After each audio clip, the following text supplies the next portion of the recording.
What's up, brothers and sisters? Zimbabwe, here we are. And it's been long since we talked about Zimbabwe. No, well, we just did it because we reported about United States laying sanctions on the president, among other people, for corruption, I don't know, again, going against human rights. But we don't talk about that because that is, their own thing. The president is doing wrong, whatever, it's wrong. But when we talk about the sanctions that Zimbabwe has been going on and experienced for more than 20 years, and our biggest problem is the leaders, because even Russia went through the sanctions and they are doing good. Even China, even the AES is going through sanctions. And we didn't see them suffer as much as we are seeing Zimbabweans. But only because Zimbabwe, the leaders want to keep on grabbing and they are not for the people. We cannot compare that with Putin or Brian Traore or Tassini and Abraham Chani. But one thing for sure, Zimbabwe is coming back to hit on the US, and we saw Zimbabwe slamming US slander illegal sanctions, and the information ministry stated.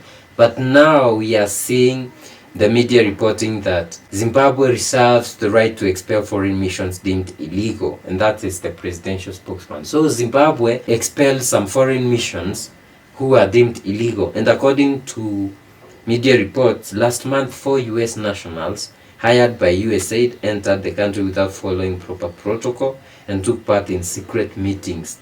And on February 17th, when it became clear that their true intention was to find a more effective method to effect regime change in the country, they are deported, which was very good for Zimbabwe, right? Standing up for itself. Yeah. So the presidential spokesman said Zimbabwe reserves the right to expel foreign missions deemed illegal.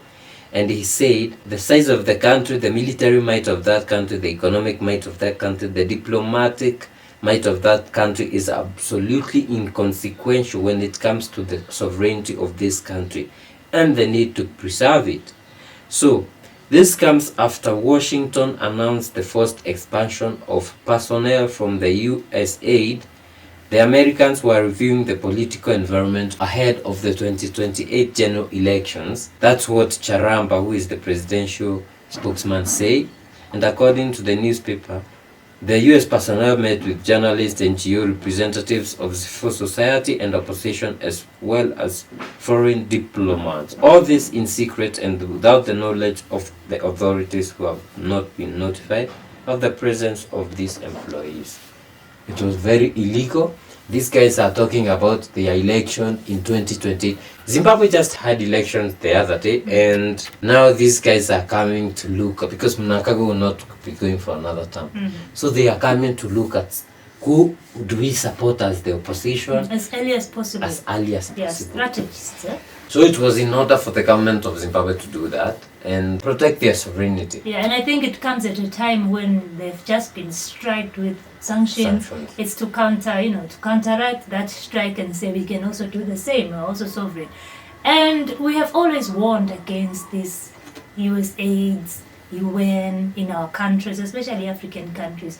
I'm yet to see the role that they really play, apart from scouting for our resources, looking for who they will put in place of, just to safeguard their interest. For me, that is what their job is really about. Yeah. What I've seen them doing is just that, going down to the village. And their jobs usually entail going down to the villages where nobody goes to. When you look at some of the footages, they are deep in the village, and you wonder, what is it that excites you in these villages? Although the villages in Africa are beautiful, they are beautiful, they are resourceful. Now, if you are an independent thinker and a strategical and a critical thinker like me, you see that it's not just about the kids with big bellies and flies around their faces. It's not about helping those kids. It's about what we are getting from these African villages in the disguise of these poor, hunger-stricken children. And like we always say in this channel, if us Africans don't unite, we are going to perish as fools. If Africans are not engaged in developing our own countries, we will always remain at the bottom of the food chain. So what Zimbabwe has done is good, because it was illegal for these guys, and they are also averting someone coming in and infiltrating their sovereignty and maybe ruining the lives of Zimbabweans. But Zimbabwe and the current government has not been doing good. We need young people to wake up from Zimbabwe or from the diaspora, but to come back to Zimbabwe, because there are a lot of Zimbabweans out. Yeah. The brain drain is big, It's just like Nigeria. and we know that we have bright people in Zimbabwe, bright ones. We need young people to rise up and create their own party and educate and capacity build other young people, that we need leaders who are thinking about their own people. Yeah. Yes. What is the role of USAID?